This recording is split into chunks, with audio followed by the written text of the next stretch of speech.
The throne room of Vora's capital castle stood empty, save for one man. Roland Greystone, Alpha King of all shifter packs in the realm, sat motionless in the ornate chair his father had occupied before him. 8 years had passed since the old king's death. 8 years of rebuilding what tyranny had broken. Yet today, the weight of the crown felt heavier than ever. Sunlight streamed through the tall windows, casting long shadows across the polished stone floor. Tapestries depicting the great victories of his ancestors hung from the walls, wolves in their shifted forms, fierce and proud, defending their territory against invaders. Roland had commissioned new tapestries after his father's death, ones that showed wolves caring for their young, protecting the weak, building rather than destroying. His father had ruled through fear and strength alone. Roland had vowed to rule differently, to create a pack where every member mattered, regardless of their rank. He had thought he was succeeding. He had been wrong. A letter lay on the armrest, its parchment creased from repeated readings. The words burned in Roland's mind even when he closed his eyes. Anonymous denunciations had reached him before whispers of corruption within his own capital pack, but this one carried details too specific to dismiss. Omegas forced into servitude through impossible debts. Families torn apart when they could not pay fabricated taxes. Those who resisted simply disappeared. My lord, the capital pack has become a place of cruelty and greed. Your beta counselor, Vivian, oversees it all. She enriches herself while the weakest among us starve. Please, we beg you, come and see the truth with your own eyes. The letter was unsigned, likely written by someone too frightened to attach their name to such serious accusations. Roland didn't blame them. If Vivian was truly as corrupt as the letter suggested, speaking out against her would be dangerous. He had trusted Vivian. When his father died and Roland ascended to the throne, the beta counselor had been his right hand. She had served his father for 20 years, knew the intricacies of pack administration, understood the delicate balance of power between the various territories. Roland had been young, only 26, still learning how to be an alpha king, rather than just an alpha. Vivian had guided him through those early years, had advised him on matters of trade and diplomacy, had assured him that the capital pack was thriving under her management, while Roland focused on securing the borders and negotiating treaties with neighboring territories. He had believed her, trusted her completely. What a fool he had been. My lord, Vivian's voice echoed through the vast chamber as the beta counselor entered, her boots clicking against stone with military precision. At 45, the woman carried herself with the confidence of someone who had served 2 kings. Her graying hair was pulled back in a severe bun, her robes expensive and immaculately tailored in deep purple, the color of her rank. A silver chain hung around her neck, bearing the seal of the beta counselor, granted by Roland's own hand when he confirmed her in her position. You summoned me, she said, her tone respectful but not servile. Vivian had never been one to grovel, even before a king.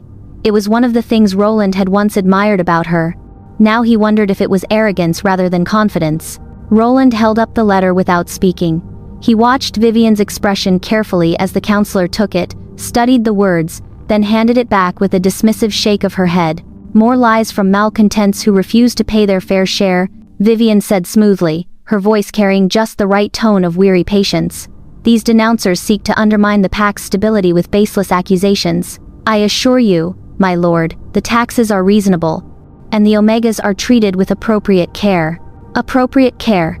Roland's voice was quiet, but his blue steel eyes never left Vivian's face. He had learned this trick from his father. Sometimes the softest voice carried the most weight. Define that for me. Vivian spread her hands in a gesture that managed to be both explanatory and dismissive. They work. They receive food and shelter. They contribute to the pack's prosperity. What more could they ask? Everything, Roland thought, his wolf stirring restlessly beneath his skin. They could ask for everything we owe them as pack members. Dignity, safety, a future, the right to live without fear. But he only nodded slowly, folding the letter and tucking it into his tunic. I see. Thank you for your counsel, Vivian. You may go. The beta bowed, a precise inclination of her head that showed respect without subservience. Of course, my lord. If I may say so, you seem troubled. Is there anything else I can help you with? No, that will be all. Vivian hesitated for just a moment, her sharp eyes studying his face. Roland kept his expression carefully neutral, revealing nothing. After 8 years on the throne, he had learned to school his features as well as any diplomat. As you wish, my lord. Vivian departed, her footsteps fading into silence as she passed through the heavy oak doors and into the corridor beyond. Roland remained seated, his fingers drumming once against the throne's arm. The chair was uncomfortable, all hard edges and formal angles. His father had liked it that way, believed a king should never be too comfortable, should always be alert and ready. Roland had considered replacing it with something more practical but had never gotten around to it. Now he was glad he hadn't. The discomfort kept him focused. 8 years of ruling had taught him many things, but perhaps the most valuable lesson was this. When someone protested too quickly, too smoothly, they were usually hiding something. Vivian's dismissal of the accusations had been just a bit too practiced, her reassurances just a bit too glib. Roland stood, moving to the window that overlooked the capital pack's territory. From this height, he could see the sprawling city below the market square with its colorful awnings, the residential districts with their neat rows of houses, the industrial quarter where craftsmen worked their trades. Beyond it all, the wild forest stretched to the horizon, dark and mysterious and full of danger. It looked peaceful, prosperous, even. But Roland had learned that appearances could be deceiving. Somewhere down there, Omegas were suffering. If the letter was true and his instincts told him it was, then his pack was not the just, fair society he had tried to build. It was a place where the strong preyed on the weak, where corruption flourished in the shadows, and he had been too blind to see it. Roland's hands clenched on the windowsill. His wolf snarled inside him, demanding action, demanding justice. But he forced himself to think carefully. If he confronted Vivian directly, demanded an investigation, what would happen? She would alert her co-conspirators. Evidence would disappear. Witnesses would be silenced. The corruption would continue, just more carefully hidden. No. He needed to see the truth for himself. Needed to walk among his people not as their king but as one of them. Only then would he understand how deep the rot went. It was time to become someone else entirely. The cabin on the outskirts of the pack territory was more hovel than home. Rochelle knelt beside the stream that ran behind the structure, her hands red and raw as she scrubbed another nobleman's tunic against the rocks. The water was ice-cold even in late spring, numbing her fingers until she could barely feel the fabric slipping through them. She had been here since before dawn, when the first gray light touched the sky. That was 4 hours ago. Her back ached from bending over the stream, her shoulders burned from the repetitive scrubbing motion, and her hands felt like they were on fire every time she dipped them back into the frigid water. But she couldn't stop. Not yet. There were still 12 more pieces in the basket beside her tunics and breeches, and fine linen shirts that belonged to nobles who would never even know her name.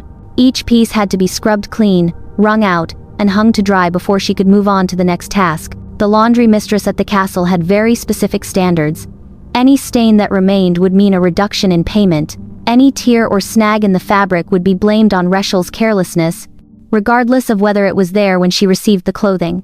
The older woman seemed to delight in finding reasons to dock Reshel's pay, as though punishing an Omega for her station in life gave her some sort of satisfaction. Rachel had learned not to argue. Arguing only made things worse. Rechel. Pania's voice came from the doorway of the cabin, tentative and concerned. "You've been out here since before dawn. Come inside, please. Just for a few minutes." She glanced over her shoulder at her younger sibling. At 16, Pania should have already experienced their first shift, should have found their place within the pack hierarchy. Instead, they remained trapped in human form, a rare deformity that marked them as defective in the eyes of their community. Pania stood in the doorway wrapped in a threadbare blanket, their slight frame seeming even smaller than usual. They had their father's dark hair and their mother's soft brown eyes, but where their parents had been strong and healthy, Pania was thin and frail, not from any true weakness of body, but from years of inadequate food and the constant stress of living on the margins of pack society. The pack called Pania broken. They called Reshel a fool for refusing to abandon them. Let them call her what they wished. Pania was her family, and family didn't abandon each other. "I'm almost finished," she said, forcing warmth into her voice that she did not feel. "Go back inside before you catch cold. You always say that." Pania's voice was small, worried. "But you never come inside until the work is done, and the work is never done." They weren't wrong. Some days Rachel felt like she was drowning in an endless ocean of labor, each wave of tasks crashing over her before she could catch her breath from the last one. "I'll come in soon," she promised. "There's tea in the pot. Drink some. It'll warm you up." Pania hesitated, clearly wanting to argue, then retreated into the cabin's dim interior. Rachel returned to her scrubbing, muscles burning with the repetitive motion. The pile of laundry beside her seemed endless, a mountain of fabric that never grew smaller no matter how many hours she worked. This was her life now. Washing clothes for the castle nobles, receiving scraps of food as payment, watching her sibling grow thinner each month because there was never quite enough to fill both their bellies. She worked from before dawn until after midnight, cycling through 3 different jobs, and still they barely survived. It had not always been this way. 5 years ago, they had been a family: mother, father, Pania, and Rachel. Their cabin had been small but warm, filled with laughter and the smell of their mother's cooking. Rachel's father had been a respected hunter, bringing meat to the pack and receiving fair compensation. Her mother had been a skilled herbalist, gathering plants from the forest and creating remedies that pack members sought out. They had not been wealthy, but they had been comfortable, safe, happy. Rachel could still remember coming home from her work in the fields to find her mother humming over the cookpot, Pania helping to chop vegetables, her father cleaning his bow by the fire. Simple moments that had seemed unremarkable at the time but now felt precious beyond measure. Then the rogues came. The memory still woke Rachel in the dead of night, her heart pounding, her wolf clawing at the inside of her chest in remembered terror. The attack had been swift and brutal. She had been in town that evening, delivering herbs for her mother. When she saw the smoke rising from the direction of their cabin, she had run, her human legs carrying her as fast as they could, but not fast enough. By the time she arrived, the battle was over. Her parents had fought to protect Pania, had died defending the cabin while her sibling hid in the root cellar beneath the floorboards. Rachel found Pania there hours later, huddled in the darkness, trembling and silent with shock. Their father lay in the yard, his body torn apart by rogue claws. Their mother had made it to the door before she fell, as though trying to reach Pania even in her final moments. Rachel had been 19 then, barely an adult herself. She had knelt in the blood-soaked earth beside her parents' bodies and howled her grief to the uncaring sky. Her wolf had tried to emerge, tried to take over, and process the trauma through animal instinct. But Rachel's shift had never come easily. Even in that moment of ultimate anguish, her wolf remained trapped beneath her skin. The pack guards had eventually arrived, drawn by reports of the attack. They had helped bury her parents in the pack cemetery, shallow graves dug quickly, with minimal ceremony. The Alpha King himself had been away dealing with border disputes. The beta counselor, Vivian, had attended the burial.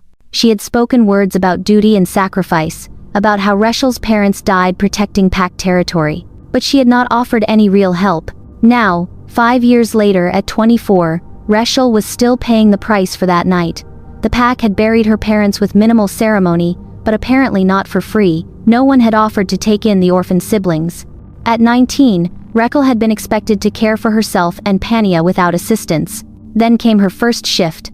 Most wolves experience their transformation around 13 or 14 years old. For Rachel, it had been delayed. Healers whispered about trauma blocking her connection to her wolf, about emotional damage that needed to heal before the physical transformation could occur.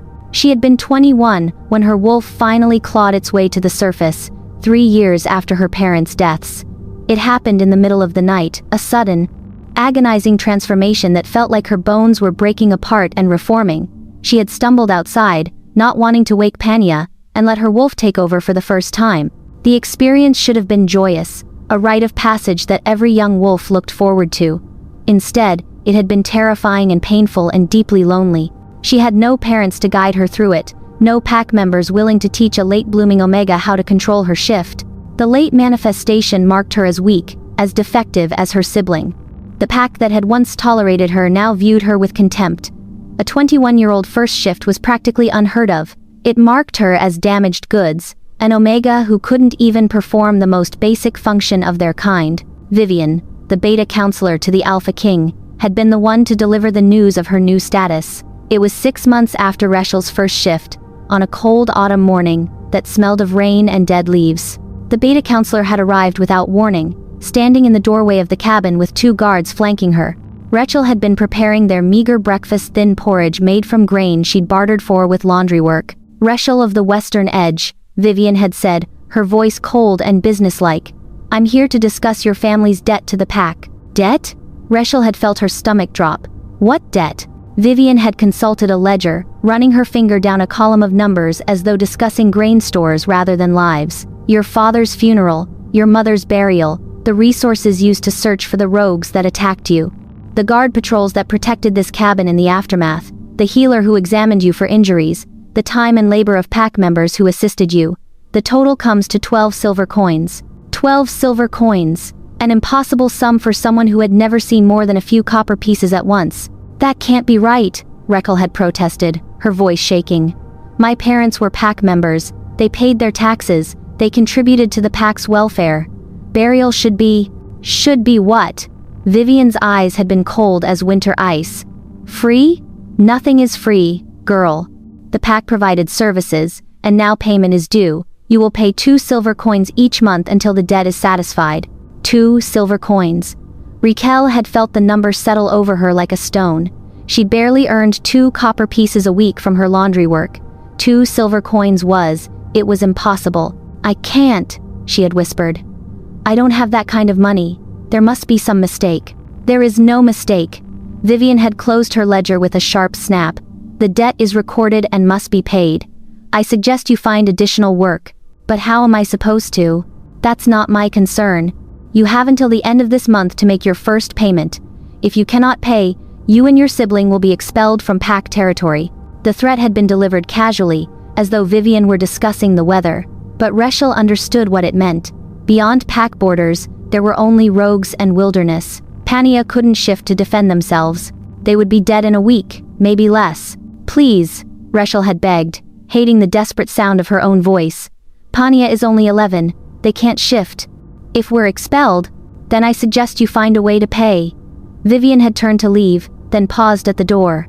I'm told the castle is looking for someone to clean the stables. The work is hard, but it pays in bread. That might help. She had left without another word, her guards following behind her. Rachel had stood in the doorway for a long time after they left, watching Vivian's figure disappear down the path. Pania had come to stand beside her, small and frightened. What are we going to do? They had asked. Rachel had pulled them close, holding them tight. We're going to survive. Whatever it takes. That had been 3 years ago.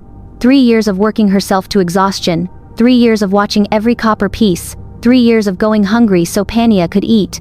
And the debt never seemed to shrink. Every month she scraped together 2 silver coins, sometimes by selling everything they owned, sometimes by borrowing from other Omegas who were barely surviving themselves, but there were always new charges, new fees, new assessments that Vivian added to the ledger. Rachel was beginning to suspect the debt would never be paid. That Vivian had no intention of ever letting her work free of it. The beta counselor had found a useful source of cheap labor, and she intended to keep it that way. Rachel wrung out the final tunic and added it to the basket. Her hands were shaking with exhaustion, but the sun was already climbing toward midday. If she hurried, she could deliver the laundry to the castle, collect her payment, and still have time to eat something before her afternoon shift began cleaning floors in the castle kitchen. She carried the heavy basket back to the cabin where Pania waited with a cup of weak tea made from yesterday's leaves. You work too hard, they said softly, their young face creased with worry that no 16-year-old should have to carry. Someone has to, Rachel replied, trying to make it sound gentle rather than bitter. She failed. The exhaustion and frustration leaked through despite her best efforts. Pania looked down at their hands, guilt written clearly across their young face. If I could shift, if I could work, stop. Rachel set down the basket and gripped their shoulders, forcing them to meet her eyes. This is not your fault. You are my family, and I will take care of you. That's what family does. But the pack says, the pack can burn for all I care. The words came out sharper than she intended, laced with a venom that shocked them both. Rachel took a breath, steadying herself. Anger was dangerous. Anger could lead to mistakes, and mistakes could cost them everything.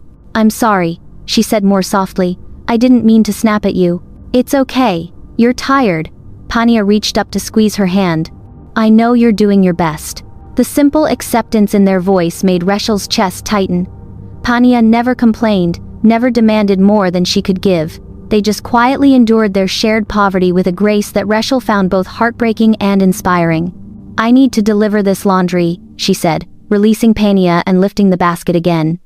There's half a turnip in the cold box and a bit of cheese. That's yours for today. I'll bring bread tonight. Rachel, you need to eat too. I'll eat at the castle. The lie came easily now, worn smooth by repetition. I promise. She left before they could argue further, making her way along the narrow path that connected their isolated cabin to the pack's main settlement. The path was overgrown with weeds, barely maintained. No one came out this far except those who had no choice.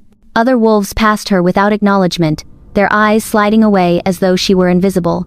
A mother pulled her child closer as Rekel approached, as though poverty and bad luck might be contagious. A group of young wolves laughed and pointed, making crude jokes about the broken Omega and her broken sibling. Rachel kept her head down and her steps quick. Invisibility was safer than attention. Mockery was better than violence. She had learned to endure both. The pack territory grew more prosperous as she walked. The outer edges where she lived were rough and neglected, but closer to the center, houses became larger and better maintained. Gardens burst with vegetables and flowers. Children played in the streets, their laughter ringing out bright and carefree. This was what the pack could be for those who belonged. For those who had status and protection. For everyone else, it was just survival. The castle loomed ahead, all greystone and towering walls. Flags bearing the pack's symbol, a silver wolf on a field of blue, snapped in the breeze. Guards stood at attention by the main gates, their armor polished, their weapons sharp. Richelle entered through the servants' gate on the eastern side, a small wooden door set into the wall. The guard stationed there didn't even look up as she passed. To him, she was just another servant, too insignificant to warrant attention. The washing yard was behind the main kitchen, a large open space with clotheslines strung between posts and large tubs for soaking stained garments. The laundry mistress waited there, her expression sour as always. She was a heavy-set woman named Gerda, with iron-gray hair and a permanently pinched expression that suggested she smelled something unpleasant. "You're late," Gerda snapped, snatching the basket from Rechel's hands without preamble. She rifled through its contents, examining each piece with narrowed eyes. "This work is barely acceptable. The collar on Lord Fenwick's shirt still has a stain." Rechel bit back a response. The stain had been set for weeks before she received the shirt, impossible to remove without damaging the delicate fabric, but arguing would cost her the next batch of work, and she couldn't afford that. "I apologize," she said instead, lowering her eyes in the submissive posture expected of Omegas. "I'll do better next time." "See that you do. The nobles are very particular about their clothing." Gerda tossed a small cloth bundle at Rechel's feet, not even bothering to hand it to her properly. "Here, your payment." Rechel knelt to retrieve it, her cheeks burning with humiliation. She could feel other servants watching from the kitchen windows, some with pity, others with satisfaction. Everyone enjoyed seeing someone lower than themselves brought even lower. She unwrapped the bundle to find 3 wrinkled turnips and a heel of stale bread, not even close to what they had agreed upon. Last week, Gerda had promised 4 turnips, 2 carrots, and a full loaf, but complaining was useless. The laundry mistress would just claim Rechel had misremembered or that the reduced payment was because of the stain. "Is there something wrong?" Gerda asked, her tone suggesting she would welcome an argument. "No ma'am, thank you ma'am." Rechel tucked the food into her apron and turned to leave. "Wait." Gerda's voice stopped her at the gate. "There's another load ready. Bed sheets from the guest quarters. I'll need them cleaned and returned by tomorrow evening." Rechel's heart sank. Bed sheets were heavy and difficult to clean, requiring hours of soaking and scrubbing. She already had her shift in the stables tonight. When was she supposed to sleep? But she nodded. "Yes ma'am, I'll collect them now." The rest of the day passed in familiar misery. Rachel scrubbed floors in the castle kitchen, her knees aching against the hard stone. She emptied chamber pots from the noble quarters, trying not to breathe through her nose. She hauled buckets of water from the well until her arms felt like they would fall off. She moved through the tasks mechanically, her mind distant, her body running on memory and desperation. Around her, other servants worked and gossiped, discussing their lives and families and small dramas. But no one spoke to Rechel. She was the broken Omega, the one with the impossible debt, and the sibling who couldn't shift. Bad luck followed her like a shadow. At least, that's what they believed. As twilight fell, she made her way to the stables, the enormous stone building where the pack's horses were kept. The stable master, a gruff man named Torsten, waited by the door with his arms crossed. "About time," he grunted when she appeared. "The stalls won't clean themselves. Get to work." Rechel nodded mutely and retrieved the shovel from its hook on the wall. The familiar smell of hay and horse surrounded her as she began the nightly routine. Muck out the stalls, haul the waste to the compost heap, spread fresh straw, fill water troughs, check each horse for injury or illness. There were 20 stalls in the stable, each housing a horse belonging to a noble family or wealthy merchant. The work was backbreaking. Each stall took at least 30 minutes to clean properly, and Torsten had exacting standards. Any stall he deemed inadequately cleaned meant a reduction in payment. Hours blurred together, her shoulders ached, her hands already raw from washing clothes in the stream, cracked and bled from gripping the rough wooden shovel handle. But she continued, because this was how they survived. This was all she had. Around the 10th stall, she heard voices from the tack room. Torsten was talking to someone, their voices low but angry. "Telling you, the Omega quotas are down this month," an unfamiliar male voice said. "Vivian wants to know why." "Some of them ran," Torsten replied. "Disappeared in the night before we could collect." "That's unacceptable. Every Omega owes taxes. If they run, we lose revenue. Maybe if the taxes weren't so high, they wouldn't run. Are you questioning the Beta Counselor's policies?" A long pause. "No, of course not." "Good. Find the runaways. Make an example of them. The others need to know there's no escape." The voices faded as the men moved away. Rekel stood frozen in the stall, her heart pounding. She had heard rumors of Omegas who tried to flee the pack territory, desperate to escape their debts. She had never seriously considered it herself, not with Pania unable to shift, but hearing it confirmed that the pack actively hunted down those who tried made her blood run cold. This was her life. This was all their lives. Work until you drop, pay taxes you can never afford, and pray you don't attract enough attention to make them decide you're more trouble than you're worth. Rachel returned to her work with renewed determination. She would survive this. She and Pania would find a way through. They always did. Near midnight, Torsten returned to inspect her work. He walked through each stall, his critical eye examining every corner. Finally, he grunted the closest thing to approval he ever offered. He looked her up and down with obvious disdain, then tossed a small loaf of bread onto the ground near her feet. "Your payment," he said. "Try to show up on time tomorrow, and don't forget there's a wagon of hay arriving at dawn. I expect you here to help unload it." Rachel's exhaustion deepened.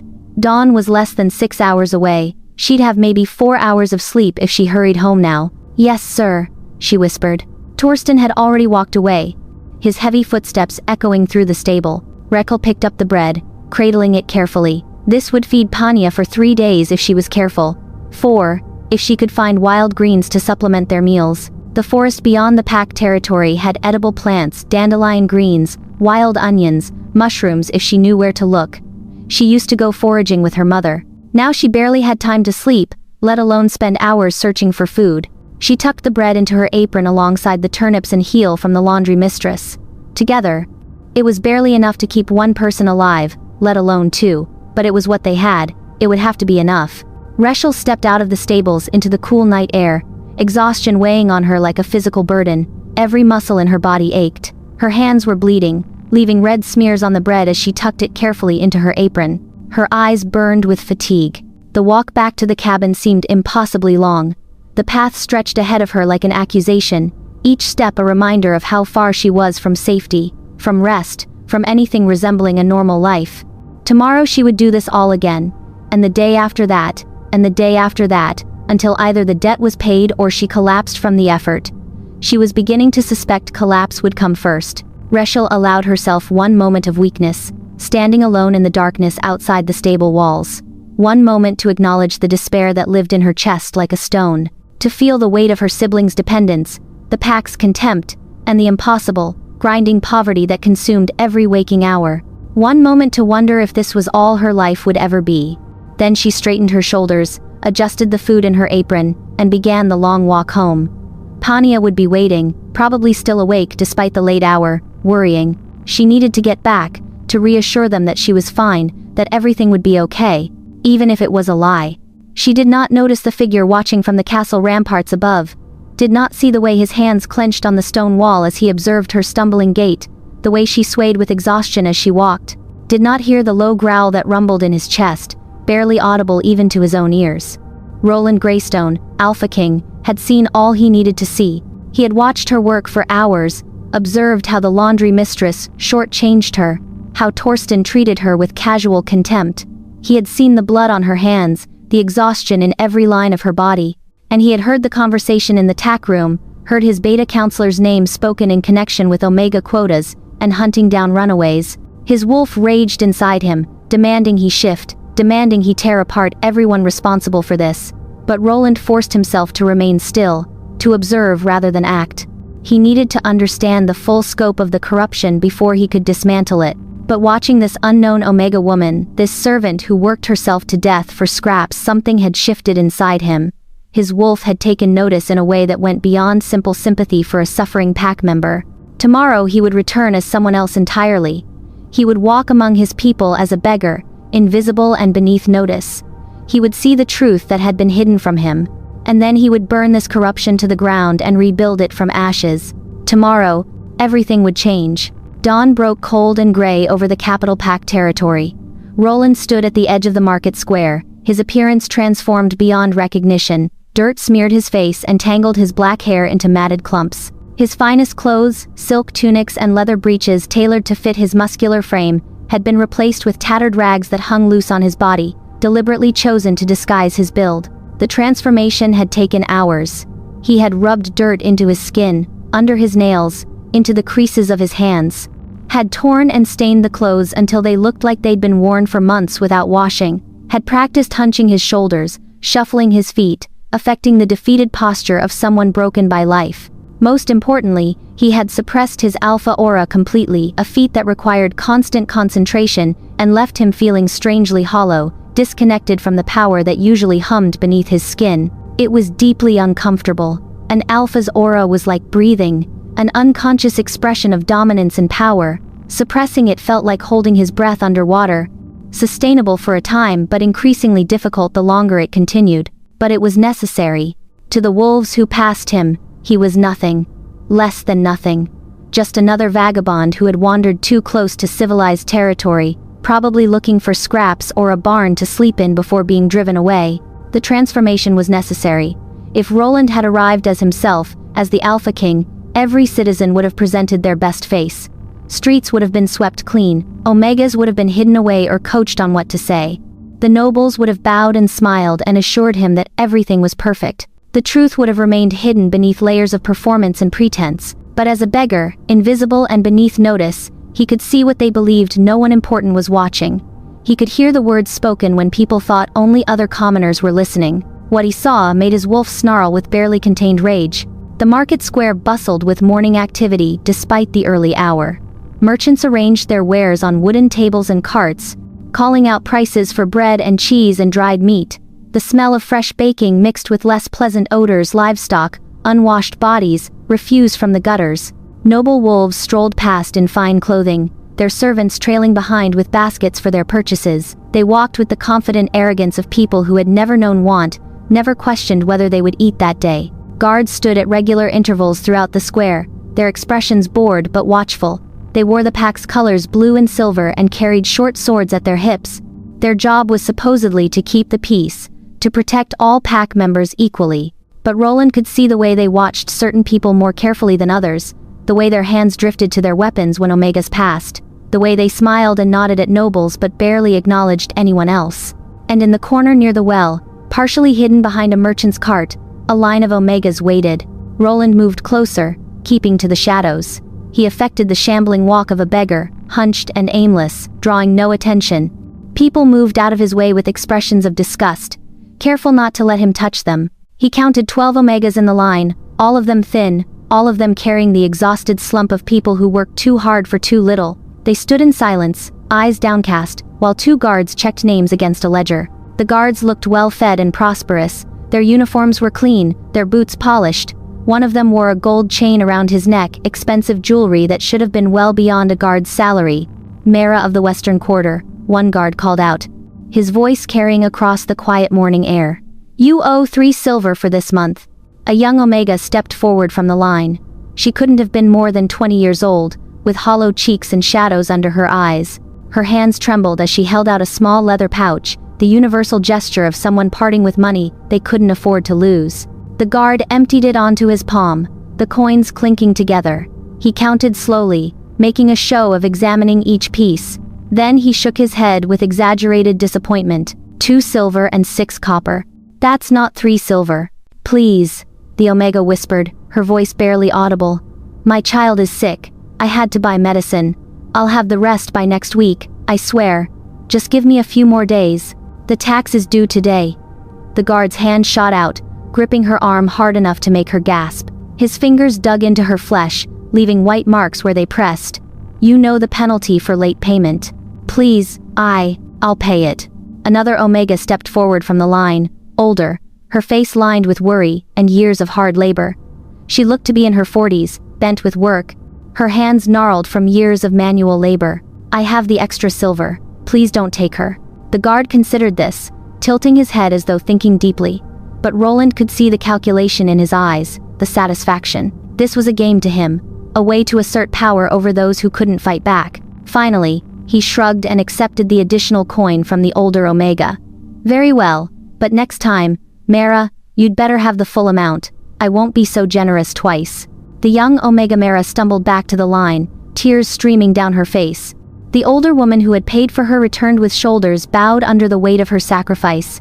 She had just given away money she probably needed desperately for her own survival, but she had done it anyway, because that was what people did when the system gave them no other choice. They helped each other, even when it cost them dearly. Roland's hands clenched into fists at his sides. He forced himself to remain still, to observe rather than act. Not yet. He needed to see how deep the corruption ran, needed to understand the full scope of what was happening in his pack. The line continued. Some Omegas paid their taxes without incident, handing over silver coins with resigned expressions. Others couldn't produce the full amount. Those who fell short were marked in the ledger with notations that Roland couldn't quite see from his position, but he could read the fear in their expressions well enough. Each transaction was the same. The guards acted as though they were doing the Omegas a favor by accepting their money, as though the taxes were generous rather than extortionate. And the Omegas submitted, because what choice did they have? Then, a pregnant Omega reached the front of the line. She was perhaps 6 months along, her belly swollen with life, her face pale with exhaustion. She moved slowly, one hand supporting her back, the other pressed protectively over her stomach. She looked barely old enough to be pregnant, maybe 19 or 20, with light brown hair pulled back in a simple braid. When the guard called her name, she stepped forward and held out her payment with shaking hands. The coins clinked in her palm, the sound somehow pathetic in the morning quiet. The guard counted them, then looked up with a cruel smile that made Roland's wolf surge forward with rage. He barely managed to suppress the growl that wanted to rumble from his chest.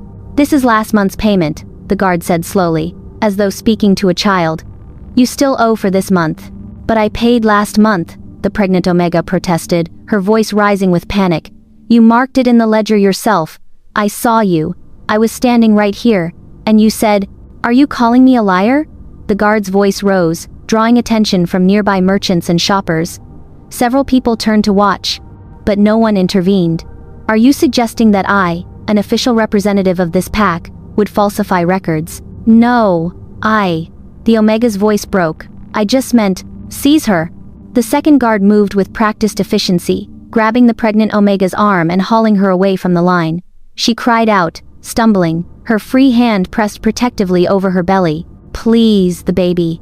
"Should have thought of that before you tried to cheat the pack," the first guard said coldly. He made another notation in his ledger, his pen scratching across the parchment with finality. 7 days in the stocks. Maybe that will teach you to pay your debts honestly." "No, please! I'm telling the truth!" The Omega's voice rose to a scream as she was dragged away. I paid, but no one listened. The second guard hauled her across the square toward the stock's wooden frames where offenders were locked in place, exposed to the elements and public humiliation. 7 days in the stocks while pregnant would be dangerous, possibly fatal for the baby. And everyone just watched. The pregnant Omega's sobs echoed across the square as she was locked into the stocks, her wrists and neck secured in the wooden frame. The remaining Omegas in line kept their heads down, too frightened to protest or defend her.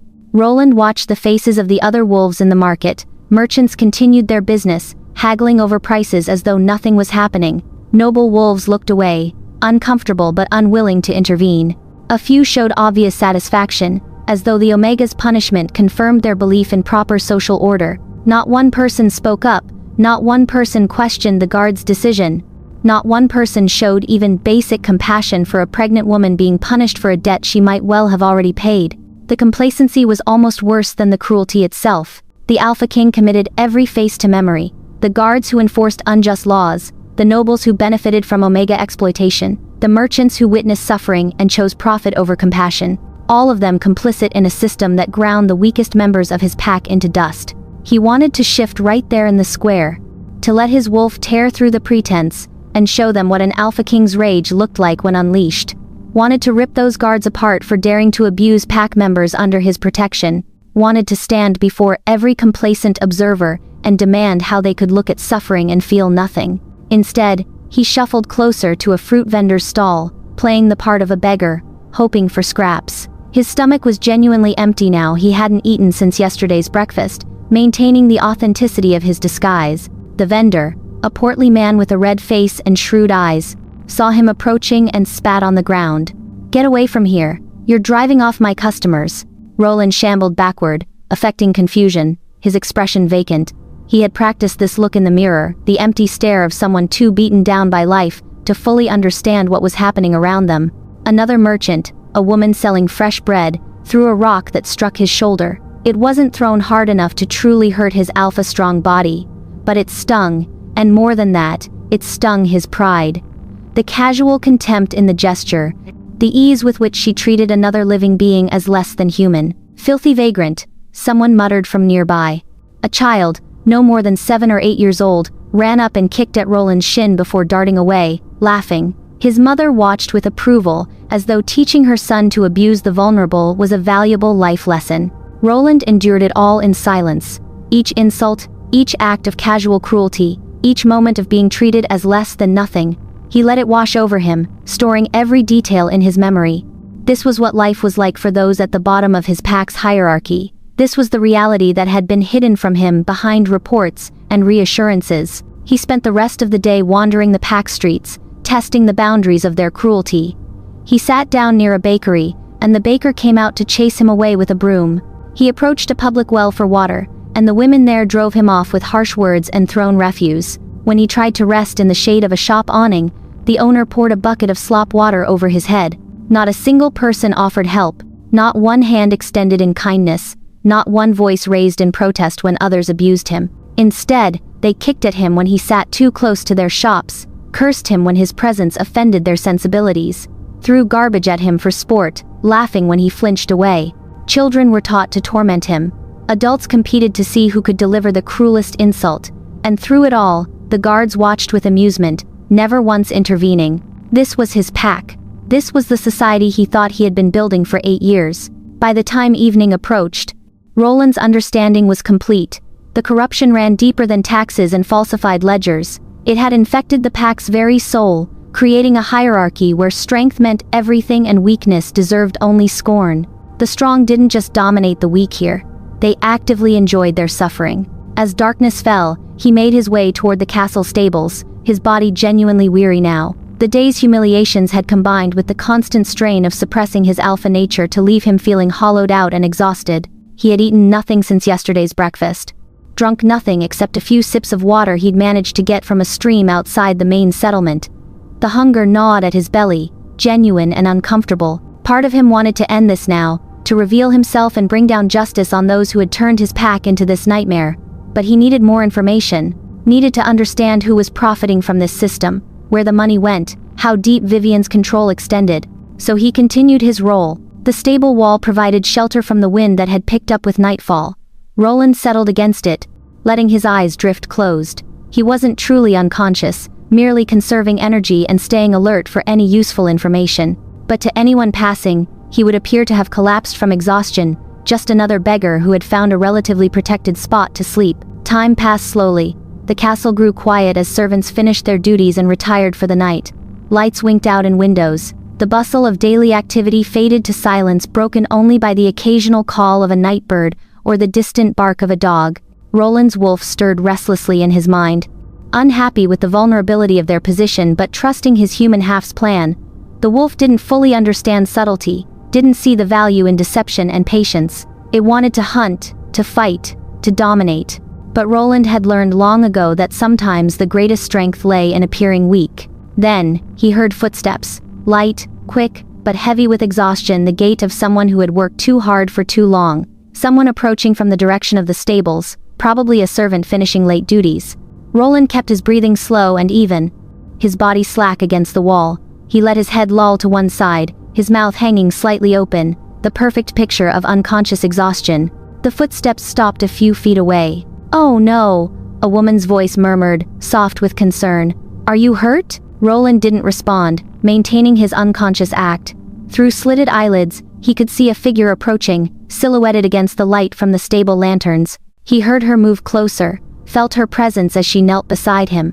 The scent of her reached him, snow and pine and something uniquely her own, mixed with the honest smell of hard work and sweat. "Sir, can you hear me?" Soft hands touched his shoulder, shaking him gently. The touch was careful, concerned rather than afraid, not the tentative poke of someone checking if a body was alive, but the genuine touch of someone worried about a fellow being's welfare. It was the first kind touch he'd received all day. Roland let his eyes flutter open slowly, affecting confusion. He blinked several times, letting his vision focus gradually on the woman kneeling beside him. She had chestnut hair that fell in tangled waves around her face, escaping from what had probably been a neat braid this morning. Her green eyes were wide with worry, studying him in the dim light from the stable lanterns. She wore the rough clothing of a servant, a simple dress of undyed wool, stained with what looked like horse manure and mud and various other evidence of stable work.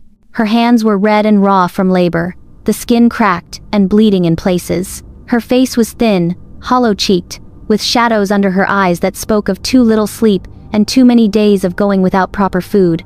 She was beautiful. The thought struck Roland with unexpected force. Not beautiful in the way of the court ladies who attended his formal functions, with their elaborate hairstyles and expensive gowns and carefully applied cosmetics, but beautiful in the way of something genuine and unadorned. Beautiful in her obvious exhaustion, her unguarded concern, the kindness that radiated from her despite clear evidence that life had given her little reason to be kind. "You're awake," she said with obvious relief. "I thought you might be." She didn't finish the sentence, but Roland knew what she had feared. That he was dying, that she had found a corpse rather than a living man. He tried to speak and found his throat genuinely dry. The lack of water all day had left his mouth parched, his tongue feeling thick and clumsy. The woman seemed to understand immediately. She reached for a leather flask at her belt, uncorking it with practiced ease and holding it to his lips. "Drink slowly," she instructed, her voice gentle but firm. The water was lukewarm and slightly stale, probably carried in that flask all day as she worked, but to Roland's parched throat, it tasted better than the finest wine from his cellars. He accepted it gratefully, taking small sips as she directed. She held the flask steady, patient, not rushing him. When he'd had enough and pulled back, she recorked the flask and tucked it away. "When did you last eat?" she asked, studying his face with those remarkable green eyes. Roland hesitated, then rasped, "Yesterday." The lie came easily, his voice rough from genuine thirst and the need to maintain his character. Maybe the day before, I don't remember." It wasn't entirely false. To the character he was playing, a beggar who had been wandering for days, food would be a distant memory, and his empty stomach lent authenticity to the claim. The woman's expression tightened with sympathy. She glanced around as though checking for witnesses, a furtive gesture that suggested what she was about to do might get her in trouble. Then she reached into her apron and pulled out a small loaf of bread. It was the only food she carried. Roland could see that clearly. No hidden supplies tucked away, no additional provisions in her pockets. Just one loaf, slightly stale, barely large enough to feed a single person for a day. He recognized it. He had watched from the ramparts last night as the stable master tossed it at her feet as payment for hours of back-breaking work. This was probably all the food she had, and she was offering it to a stranger. "Here," she said, breaking the bread in half with hands that trembled slightly from exhaustion. She offered him the larger portion without hesitation. "It's not much, but it should help." Roland stared at the bread, then at her face. She was thin, gaunt, even showing clear signs of malnutrition. Her clothes hung loose on her frame, several sizes too large, probably because she'd lost weight she couldn't afford to lose. The shadows under her eyes spoke of too little sleep, too much work, too many days of going without. And yet she was offering him more than half her food. His wolf surged forward, recognition flaring through his consciousness so powerfully that Roland nearly lost control of his suppressed aura. Something about this woman called to him on a level deeper than thought, deeper than reason. The scent of her snow and pine and something uniquely her own wrapped around him like a physical presence. His wolf recognized it, responded to it in a way that made his entire body tense with awareness. Asterisk mate. Asterisk, his wolf growled. Asterisk mate. Ours. Asterisk. The recognition slammed into Roland with the force of a physical blow. This woman, this exhausted servant offering her last food to a stranger, was his mate. The fates had a twisted sense of humor. "I can't take this," he heard himself say, his voice rough, with more than just thirst. "You need it more than I do." She smiled. And despite the exhaustion in her face, despite the obvious hardship written into every line of her body, the expression was genuine. It lit her eyes, softened the harsh angles that hunger had carved into her cheeks. "I've already eaten today, please take it." The lie was so transparent that Roland's chest tightened painfully. She was starving, clearly. Her body showed the signs of chronic malnutrition, the kind that developed over months or years of not having enough. And yet she sat here, offering food to a stranger without hesitation or expectation of reward. "What's your name?" he asked, accepting the bread because refusing would insult the gift, would diminish the sacrifice she was making. "Rachel." She settled back on her heels, watching him with those green eyes that seemed to see more than he wanted to reveal. "What's yours?" Roland had prepared an answer for this. "Thomas," he said, using a common enough name that wouldn't draw attention. A name that thousands of pack members probably shared. "Well, Thomas, you picked a dangerous place to collapse. The guards patrol here twice a night. If they find you, they'll throw you in the stocks or worse." She said it matter-of-factly, as though abuse of vagrants was so common it didn't even warrant emotion. "I'll move along then." Roland made as though to stand, then swayed convincingly, letting his body sag as though too weak to support his weight. Rachel reached out immediately to steady him, her hands gentle but firm on his shoulders. Despite her obvious exhaustion, her grip was strong. "Wait, you're too weak to travel anywhere tonight." She bit her lip, thinking. In the flickering lamplight, Roland could see the calculation in her expression, weighing risks, considering options. "There's a corner of the stables where no one looks. It's warm and dry. If you're quiet and leave before dawn, the stable master won't notice." "Why would you help me?" Roland asked quietly, genuinely curious despite knowing he shouldn't engage too deeply with his cover identity. "You don't know me. I could be dangerous." Rachel looked at him for a long moment. In the flickering lamplight, her green eyes seemed to hold depths of sadness that no one her age should carry.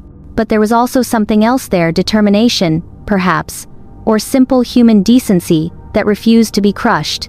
"Because everyone deserves kindness," she said simply, as though it were the most obvious thing in the world. "Even strangers, especially strangers." The words hit Roland like a punch to the gut. This woman, who had been shown so little kindness herself, still believed in offering it to others. She stood, offering him her hand. Roland took it, noting the calluses on her palm, the rough patches that came from gripping tools and doing manual labor. Despite her obvious exhaustion and malnutrition, her grip was surprisingly strong as she helped him to his feet. She led him into the stables, past rows of drowsing horses that huffed softly in their sleep. The building was warm from the animals' body heat, and the smell of hay and horse was surprisingly comforting. In the far corner, behind several bales of hay stacked against the wall, there was a small space barely large enough for one person. Rachel gestured to it. "Hide behind these if you hear anyone coming," she instructed. "And please be gone by first light. The stable master arrives at dawn, and if he finds you..." She trailed off, but Roland could fill in the rest. "Punishment, possibly violence, certainly expulsion." "Where are you going?" he asked, though he suspected he knew the answer. "Home. I have someone waiting for me." The way she said it, the protective note in her voice that warmed the words, told him that someone was important. Family, perhaps. Someone who depended on her the way she clearly depended on no one else. Rachel turned to leave, then paused at the edge of his makeshift shelter. She looked back, and in the dim light, her expression was soft with a compassion that seemed impossible given the hardness of her circumstances. "Thomas, if you're still here tomorrow night, I'll bring more food. Not much, but something." "You don't have to do that," Roland said, and meant it. She had already given him more than she could afford. "I know." She smiled again, that same sad, genuine expression that made something in his chest ache. "But I will anyway." Then she was gone, her footsteps fading into the night, leaving Roland alone with the half loaf of bread and the thundering realization that he had just met his mate. The woman who was supposed to be his perfect match, his other half, the one the fates had chosen for him. And she was an Omega servant being slowly destroyed by the corruption in his own pack. Roland sat in the hay-scented darkness, the half loaf of bread still in his hands. His wolf paced restlessly in his mind, confused by the strength of their reaction to this Omega woman, demanding they go after her, protect her, claim her. But Roland forced himself to remain still. She was nothing like what he had expected to find, not broken, despite the clear evidence of her suffering, not cruel, despite the cruelty surrounding her, not hardened by her circumstances but somehow still soft, still kind, still willing to give what little she had, just quietly, persistently, compassionate. He thought of the pregnant Omega dragged away to the stocks, the guards falsifying records, Vivian's smooth lies, the system of corruption that had infected his pack like rot in timber. And he thought of Rachel, dividing her last food with a stranger and expecting nothing in return. Tomorrow he would continue his investigation. He would gather more evidence, learn more names, understand the full extent of the betrayal. But tonight, sitting in a stable corner with the gift of his mate's compassion warming his hands in the form of shared bread, Roland made a silent vow. He would fix this, all of it, no matter what it cost. He would tear down every corrupt official, reform every unjust system, and rebuild his pack into something worthy of wolves like Rachel. And somehow, he would find a way to repay Rachel for the bread she could not afford to share, but shared anyway. Somehow, he would give her the life she deserved, safe, comfortable, free from fear and hunger and endless labor, even if she never knew that the beggar she helped was actually her mate, her alpha king, the one person in the entire pack who could change everything. 3 days passed in a strange rhythm of deception and discovery. During daylight hours, Roland played his role perfectly. He shambled through the pack streets with hunched shoulders and vacant expression, a mute beggar too broken to even speak. The silence served him well. People talked freely around those they considered beneath notice, and Roland heard things no Alpha King was meant to hear. He learned that the corruption ran far deeper than falsified tax records. On the first day, he followed a group of guards to a warehouse near the docks. The building was old and weathered, its wooden walls showing gaps where boards had warped with age. Through a broken slat, Roland positioned himself to watch and listen. Inside, 5 guards sat around a rough table, counting coins. Silver pieces clinked as they were sorted into piles, the sound sharp in the warehouse's acoustics. "How many Omegas this month?" one guard asked. He was tall and broad-shouldered, with a scar across his left cheek. Roland recognized him as one of the guards from the Market Square tax collection. 15 signed servitude contracts, another replied, a shorter man with graying hair. 3 more disappeared before they could be processed, probably ran. Vivian wants them found, can't have Omegas thinking they can escape their debts. They won't get far. A third guard laughed, his voice cruel with satisfaction. Rogues will take care of them if the wilderness doesn't. Either way, problem solved. The others joined his laughter, as though the death of pack members was amusing rather than tragic. "What about the special collections?" the first guard asked, his tone becoming more businesslike. "Good month, collected an extra 20 silver from various penalties." The shorter guard smirked. "Turns out if you charge someone for last month's payment even after they've paid, they'll usually just pay again rather than argue. Too scared of the stocks. Clever. Vivian will be pleased." They divided the silver into 3 piles. 2 guards took 1 pile each, smaller amounts that they tucked into leather pouches at their belts. The third largest pile was placed in a locked chest. One of the guards produced a key from around his neck and opened the chest long enough for Roland to see it was already half full of silver coins. The chest bore Vivian's personal seal, a hawk with spread wings stamped into the wood and reinforced with iron bands. "Next collection is in 4 days, the first guard said, relocking the chest. "Make sure you bring enough muscle. Some of the Omegas are getting bold, asking for receipts and such." "We'll handle it." The scarred guard cracked his knuckles. A few days in the stocks usually cures that boldness. They continued discussing their operations, which Omegas owed how much, who might try to run, which ones had valuable skills that made them worth keeping despite late payments. They spoke about pack members like livestock, calculating their value in silver coins and labor hours. Roland memorized every face, every name mentioned, every detail of their operation. When this was over, when he revealed himself and brought justice down on these traitors, every single one of them would answer for their crimes. The meeting broke up after about an hour. The guards left in pairs, heading in different directions, probably to avoid drawing attention. Roland remained hidden behind the warehouse until he was certain they were gone, then made his way back into the city streets. His wolf snarled constantly in his mind, demanding action, demanding he tear these traitors apart. But Roland forced it down. Patience. He needed to understand the full scope of the corruption before he could dismantle it. On the second day, he witnessed something that made his control slip dangerously close to breaking. He was sitting in an alley near the residential district when he heard shouting. A door burst open down the street, and 2 guards emerged, dragging a young Omega woman between them.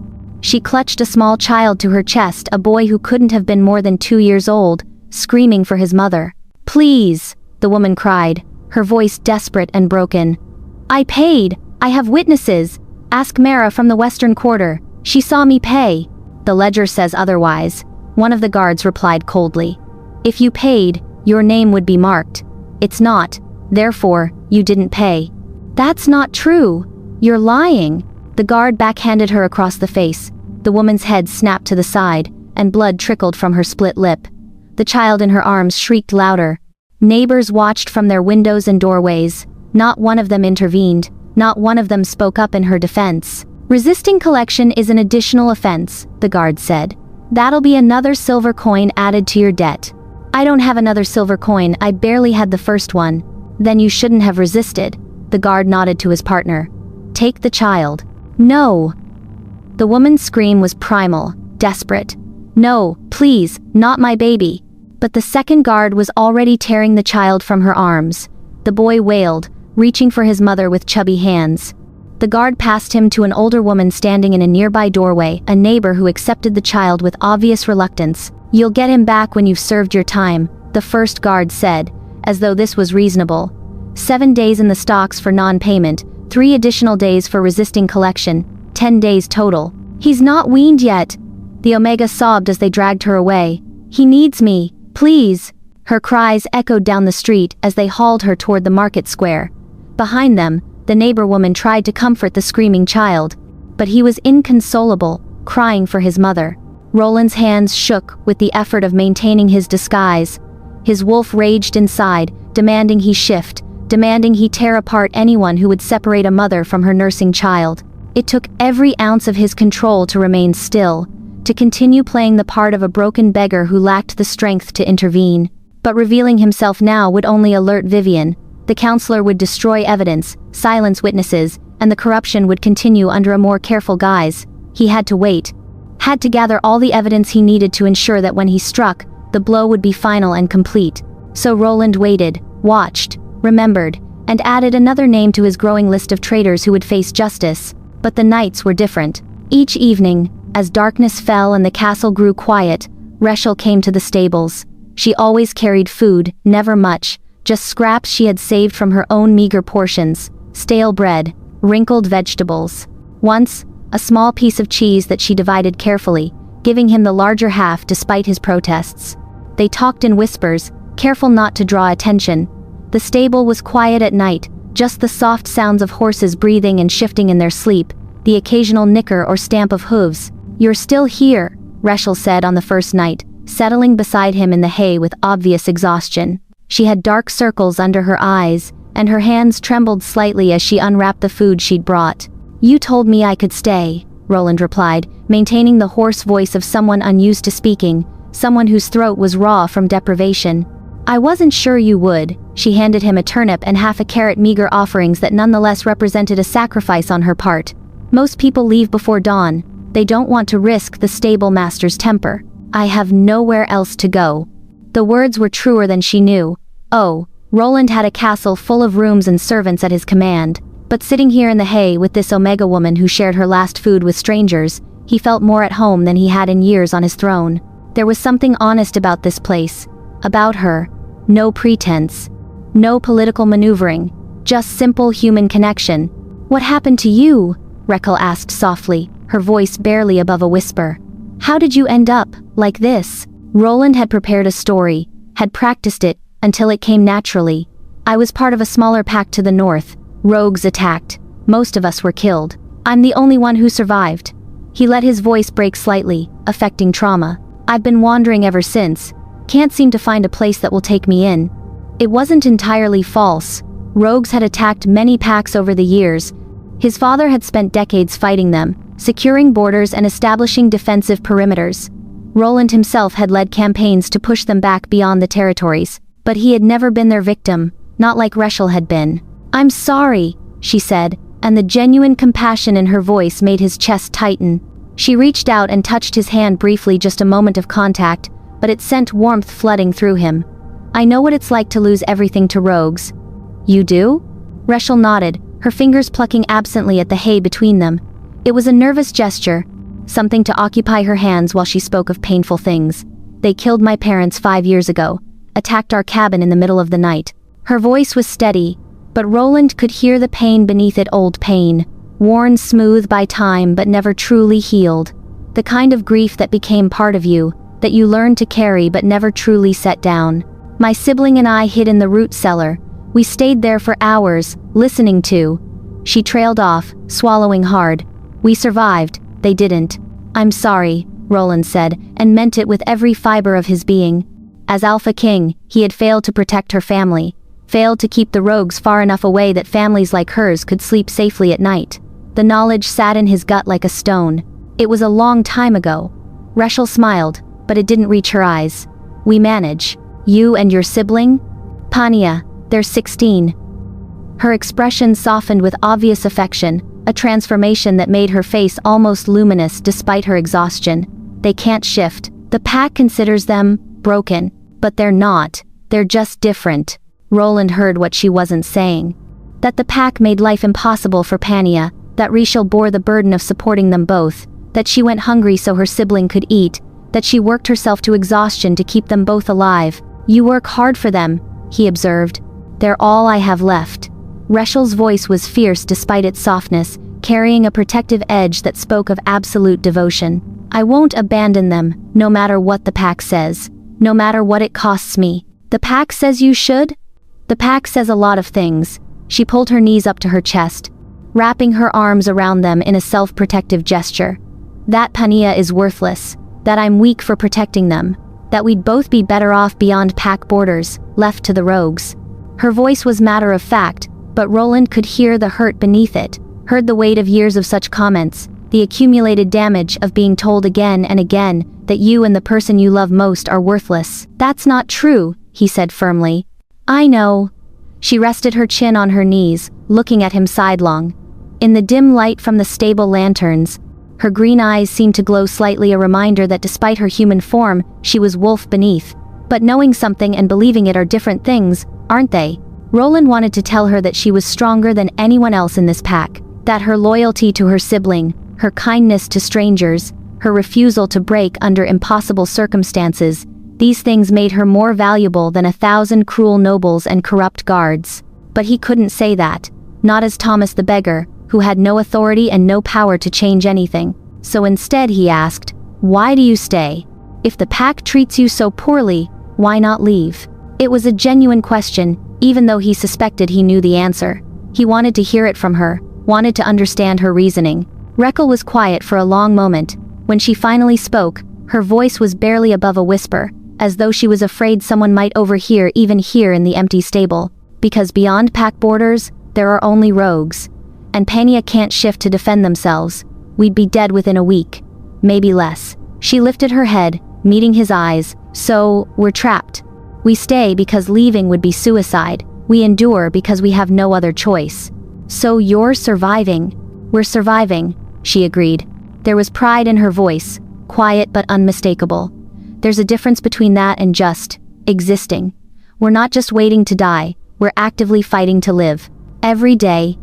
Over the following nights, Roland learned more about her life. The conversations came in fragments. She was always exhausted, always pressed for time, but she still came to check on him, to bring what food she could spare, to talk for a few precious minutes before dragging herself home.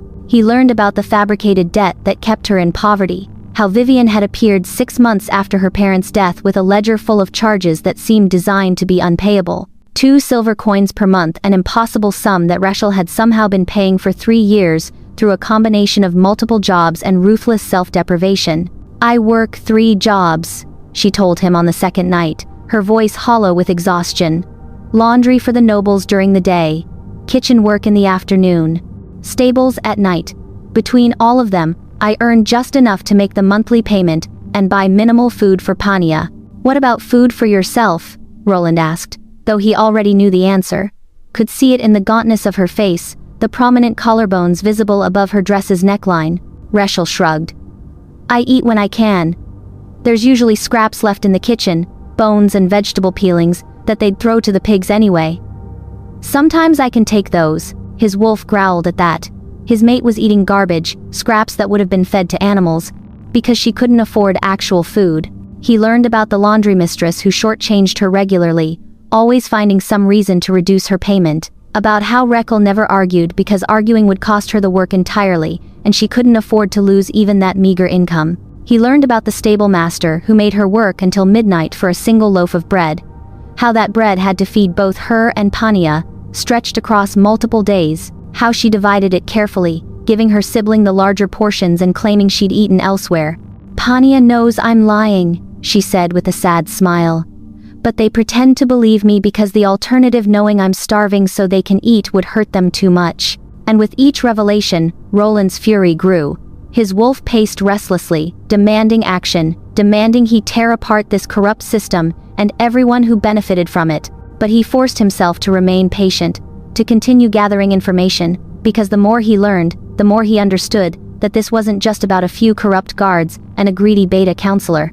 It was systemic, woven into the very fabric of how the Capital Pack operated.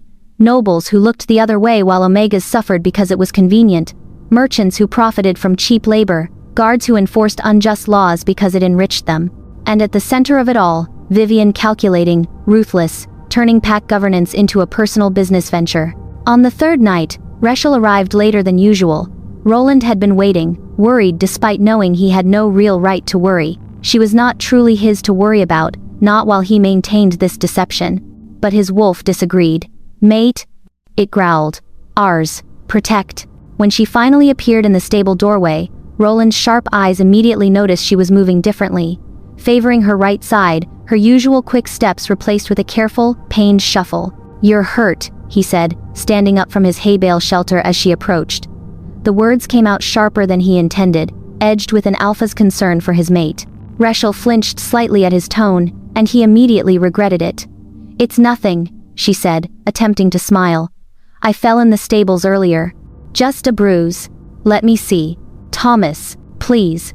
Something in his voice, perhaps the barely restrained command that came naturally to an alpha, must have convinced her.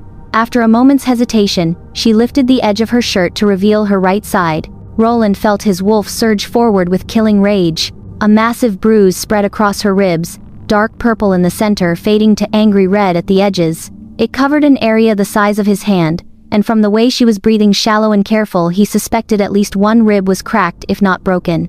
This was not the bruise from a fall. This was the mark of deliberate violence. How did this really happen? He asked, keeping his voice carefully neutral even though every instinct screamed at him to find whoever had done this and tear them apart. Reschel looked away, not meeting his eyes. I told you. I fell. Reschel. He waited until she met his gaze. His eyes, he knew, were blazing with barely suppressed fury. The truth. She was quiet for a long moment. Then, in a voice so flat and emotionless it broke his heart, she said, the stable master. He was in a mood about something. I wasn't working fast enough. She pulled her shirt back down, hiding the injury. He kicked me. Just once. It could have been worse. He assaulted you. He disciplined a lazy servant, Reschel corrected, and the resignation in her voice was worse than anger would have been. That's what he'd say if anyone asked. And no one will ask, Thomas. No one cares what happens to an Omega with a fabricated debt and a sibling who can't shift. I care. The words came out fiercer than Roland intended, vibrating with the full force of his alpha nature. He saw Reschel's eyes widen, saw her recognition that there was something different about him, something more than a broken beggar should possess. But then she just looked sad. You're a stranger, she said softly. You don't owe me anything. Neither do you, yet you've fed me every night, given me shelter, risked your safety to help someone you don't know. Roland held her gaze, willing her to understand how extraordinary she was. If that's not something worth caring about, I don't know what is. Reschel's eyes glistened with tears she didn't let fall. She blinked them back, the effort visible. Most people wouldn't agree with you. Then most people are fools. She laughed, a small, broken sound that made Roland's heart ache. Maybe so. They sat in silence for a while, the only sound the soft breathing of horses and the distant hoot of an owl, hunting in the darkness beyond the stable walls. Roland's mind raced, calculating. He had seen enough. The corruption ran from Vivian at the top down through every level of pack leadership, guards taking bribes, tax collectors falsifying records, masters abusing servants with impunity, nobles profiting from the suffering of those below them. It was time to end this charade and reclaim his throne. Time to show these wolves what happened when they betrayed their Alpha King's trust. But looking at Raquel, at the bruise hidden beneath her shirt, and the exhaustion written into every line of her body, Roland hesitated. When he revealed himself, when he tore down Vivian's corrupt system, there would be chaos, upheaval, power vacuums that opportunistic wolves would rush to fill. In the confusion, people like Rochelle, people on the margins, people without protection might suffer most of all. He needed a plan that would protect her, protect Pania, protect all the Omegas who had been crushed beneath Vivian's greed. He needed to ensure that when the old order fell, something better would rise to replace it. Thomas? Raquel's voice pulled him from his thoughts. Are you all right? You have a strange look on your face. I was just thinking. About what? Asterisk about how to burn this pack's corruption to the ground without letting you get caught in the flames. Asterisk Roland thought. But what he said was, about how lucky I am to have met you. Rachel smiled, and for once it reached her eyes, warming them from within. I'm glad I found you too. It's nice to have someone to talk to. Someone who doesn't look at me like I'm. She trailed off, searching for the word. Worthless? Roland finished when she couldn't. Yes. You're not, he said firmly, putting all the conviction of his alpha authority behind the words even though he kept his aura suppressed. You're one of the strongest people I've ever met. I don't feel strong. Rachel's voice was small, vulnerable in a way he suspected she rarely allowed herself to be. Most days I barely feel like I'm surviving. Survival takes more strength than people realize. Roland shifted closer, careful not to jar her injured ribs. You work 3 jobs to support yourself and your sibling. You share your food with strangers even when you're starving. You refuse to abandon Pania despite constant pressure from the pack. That's not weakness, Rachel. That's extraordinary courage. She was quiet for a long moment, and when she spoke, her voice was thick with emotion. No one's ever said that to me before. Everyone just sees brokenness, failure, proof that I'm not worth their time or compassion. Then no one's been paying attention. Rochelle wiped at her eyes with the back of her hand, embarrassed by the tears that had escaped despite her efforts to hold them back. I should go. Pania will worry if I'm too late. They always wait up for me, even though I tell them not to. Before you go, Roland caught her hand gently, feeling the calluses and rough skin, the evidence of endless labor. Promise me something. What? If the stable master touches you again, if anyone hurts you, tell me, please. Rachel looked down at their joined hands, his large and rough with dirt, hers small and work-worn. Then she looked back up at his face, confusion and something else, maybe hope, flickering in her green eyes. Why does it matter to you, really? Asterisk. Because you're my mate. Asterisk, his wolf growled. Asterisk. Because I'm your Alpha King, and I failed to protect you. Because you deserve better than this life, and I'm going to give it to you. Because from the moment you offered me half your bread, you claimed my heart. Asterisk. But Roland only said, because everyone should have someone who cares whether they're hurt. Even if that someone is just a beggar hiding in their stables. Rachel squeezed his hand once, a gentle pressure that seemed to carry more meaning than words could. Then she pulled away, standing slowly and favoring her injured side. I promise, she said. She turned to leave, brushing hay from her skirts. At the edge of his makeshift shelter, she paused and looked back, her expression soft in the dim lamplight. Thomas, thank you. For listening. For seeing me. Then she was gone, disappearing into the darkness beyond the stable doors, leaving Roland alone with his thoughts, and the weight of responsibility settling heavily on his shoulders. He sat in the hay, his mind working furiously through plans and contingencies. Tomorrow he would end this. He had enough evidence to condemn Vivian and her corrupt network 100 times over. He had seen firsthand the suffering inflicted on his pack's most vulnerable members. It was time to reclaim his authority and remind these wolves who their true Alpha King was. But first, he needed to ensure Raquel and Pania would be safe. He needed to guarantee that when the dust settled and the corrupt were punished, they would have a secure place in the new order he was about to create. Roland closed his eyes, letting his alpha senses expand through the stable and beyond, feeling the pulse of the pack throughout the territory. Thousands of wolves sleeping in their homes, unaware that tomorrow would bring a reckoning. His wolves. His responsibility. He had failed them by trusting Vivian, by believing that the counselor would maintain order in his name while he focused on external threats and territorial diplomacy. That failure had cost Reshel's parents their lives when rogues got too close to settled areas, had cost Reshel herself 5 years of suffering, years she should have spent learning her wolf, finding her place in pack society, perhaps even finding her mate. Instead, she had spent those years working herself to exhaustion, being abused and exploited, barely surviving. It was a mistake he would not make again. When dawn broke, when he shed his beggar's disguise and revealed himself as the Alpha King, he would do more than punish the corrupt. He would rebuild the entire system from the ground up, create protections for Omegas, establish oversight for tax collection, implement harsh penalties for any official who abused their authority, ensure that no one else would suffer the way Reshel had suffered, and perhaps, when it was done, when justice had been served and the pack made whole again, he would tell her the truth. Tell her that Thomas the Beggar was really Roland the Alpha King. Tell her that from the moment she offered him half her bread, she had claimed his heart in a way no one else ever had or ever would. Tell her that she was his mate, his perfect match, the one person in all the world meant for him. But that was for later. For now, Roland settled back into the hay and began planning the dawn that would change everything. Dawn broke over the capital pack territory with golden light that seemed to promise something new. Roland stood in the shadows behind the castle, shedding his beggar's disguise with methodical precision. He had left the stable before first light, as Reshel had warned him to do. Had made his way through the silent streets to a small hunter's cabin he maintained on the edge of the territory, a place he used occasionally when he wanted privacy during full moons or needed to think without the constant demands of court life. No one knew about it except his most trusted guard captain, Marcus, who had helped him acquire it years ago.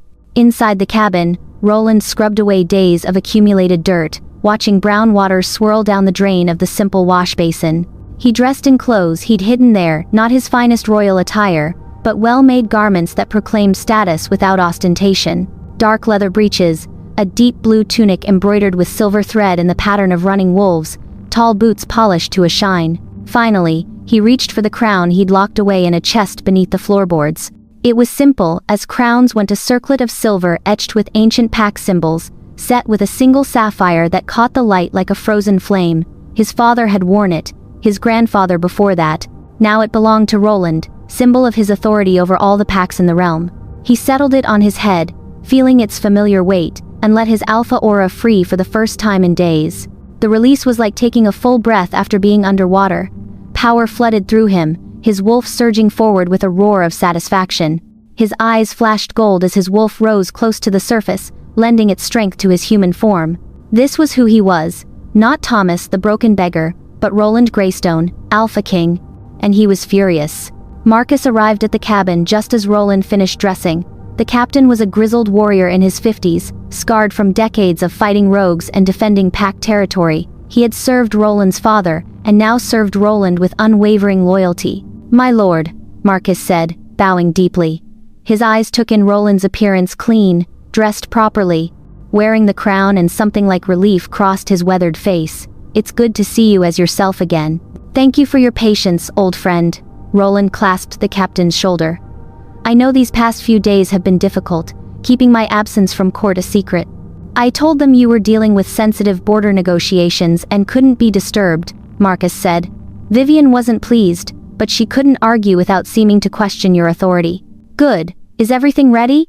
"As you commanded. I've assembled a force of 20 guards, all of them men I personally vouch for, warriors who served under your father and have no connection to Vivian's network. They're waiting at the garrison, ready to move on your order." Roland nodded.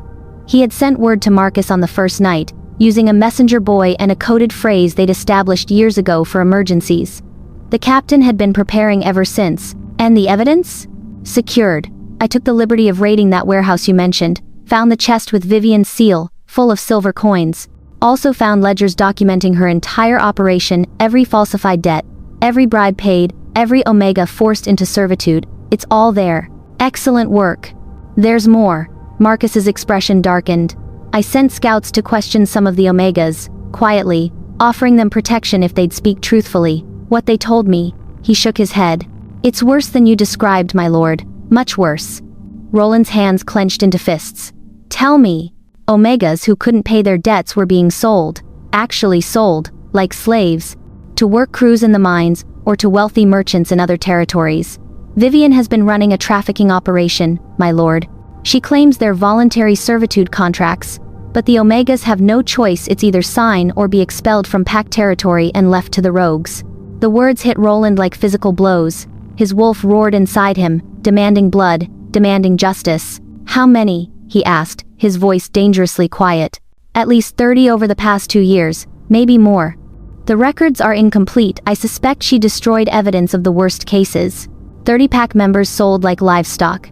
30 wolves who should have been under his protection, treated as commodities to enrich a corrupt official. She's going to answer for this, Roland said, his voice carrying the full weight of his alpha authority.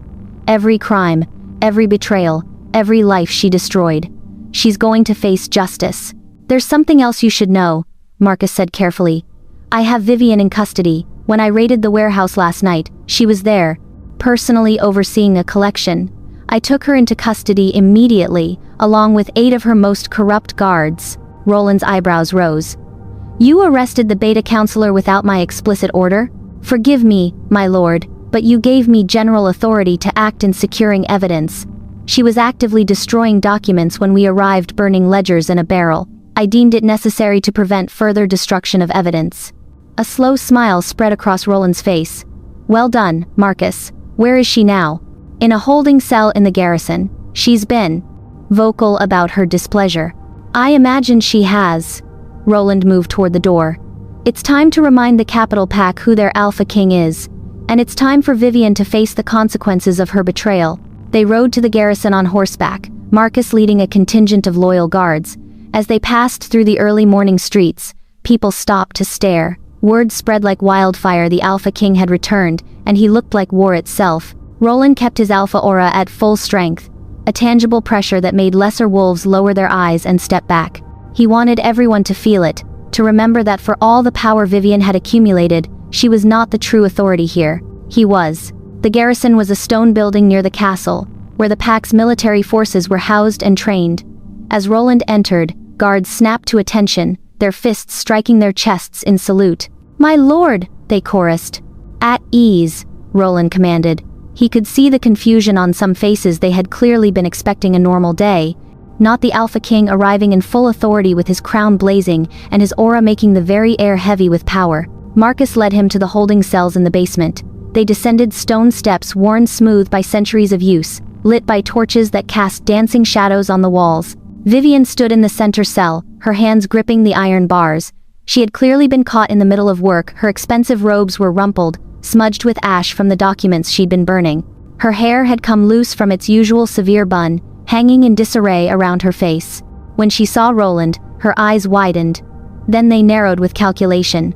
My lord, she said, her voice carrying just the right mix of relief and indignation. Thank the fates you've returned. There's been a terrible mistake. Your captain has arrested me on false charges, destroyed my property, and threatened loyal guards who were simply doing their duty. Roland said nothing. He simply stood before her cell, letting his alpha aura wash over her, studying her with cold eyes. Vivian shifted uncomfortably. My lord, surely you can see this is absurd. I've served your family for 20 years. I would never betray your trust. Wouldn't you? Roland's voice was quiet, but it carried the weight of absolute authority. Tell me, Vivian, when did you decide that Pack governance was a business opportunity rather than a sacred duty? Her face went pale. I don't know what you mean. Don't you? Let me refresh your memory.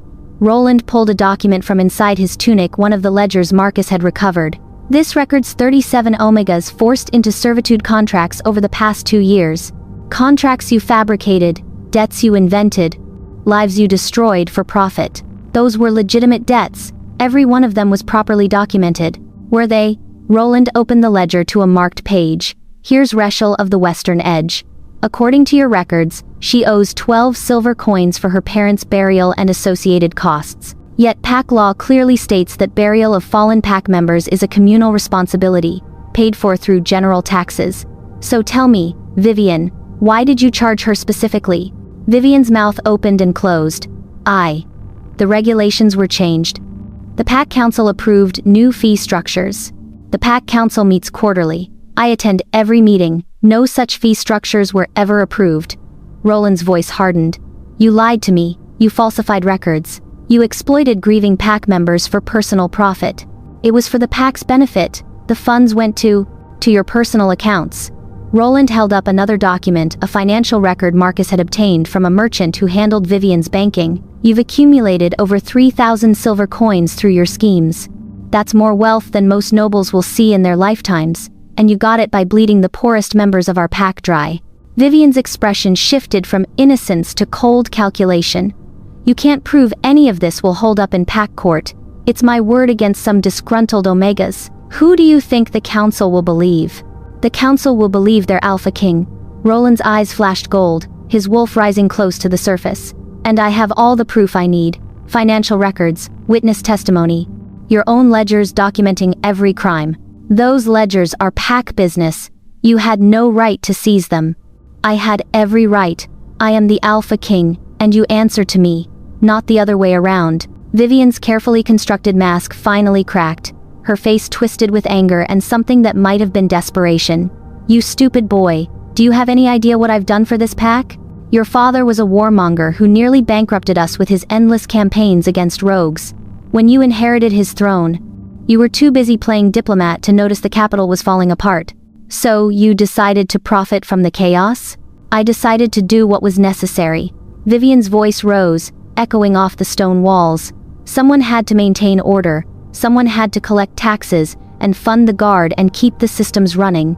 You were off negotiating trade agreements and securing borders while the real work of governance fell to me.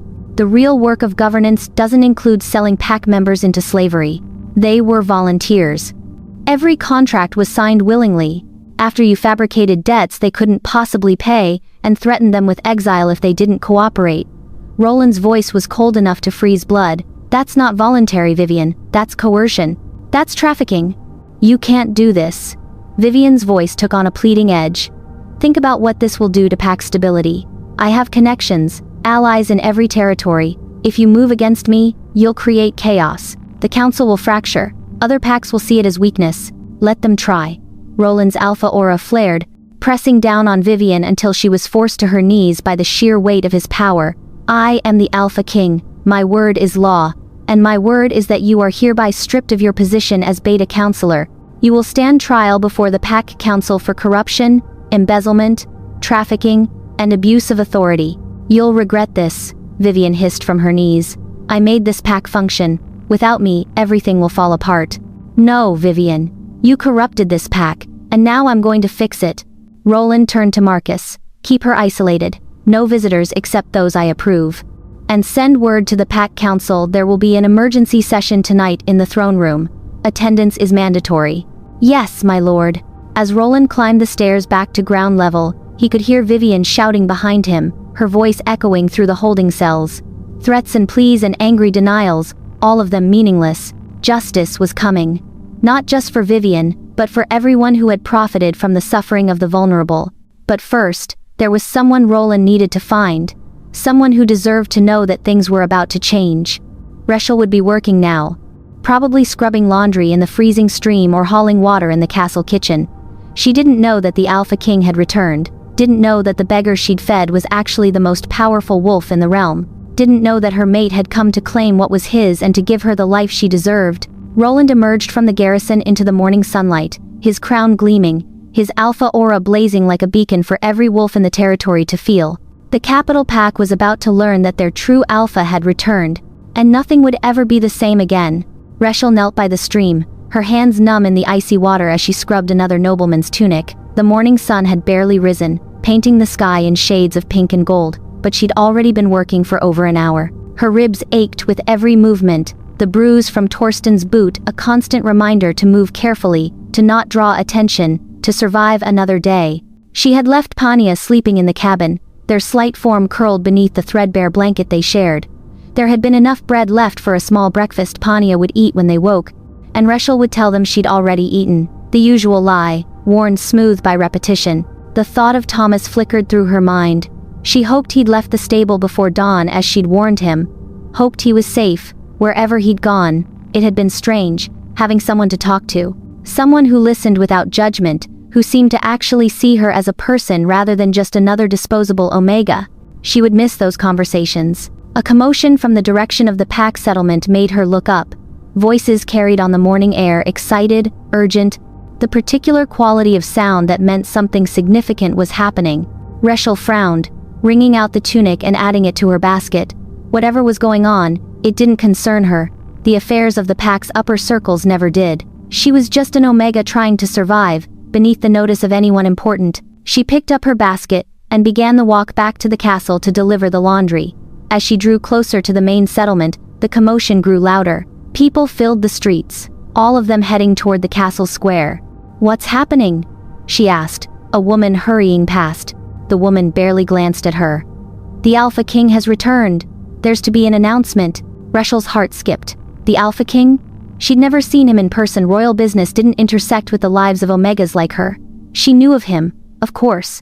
Roland Greystone, who'd taken the throne young after his father's death, who was said to be fair but distant, though fair was hard to believe when Vivian had been allowed to run her corrupt operations unchecked for years. Still, curiosity pulled at her.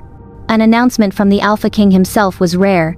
Maybe it would be something that affected even the lowest pack members.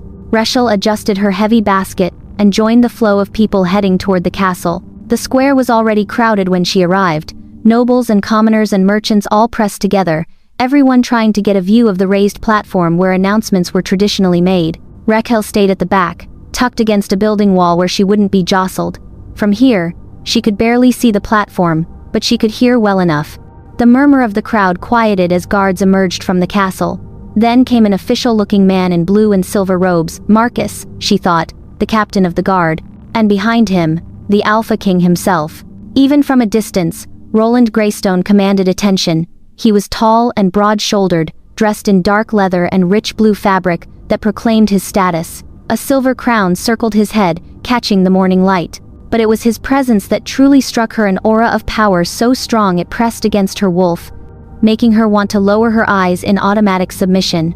This was what an alpha was supposed to be. Strong, commanding, undeniable. "Citizens of the Capital Pack," Roland's voice rang out, amplified somehow so that even those at the back could hear clearly.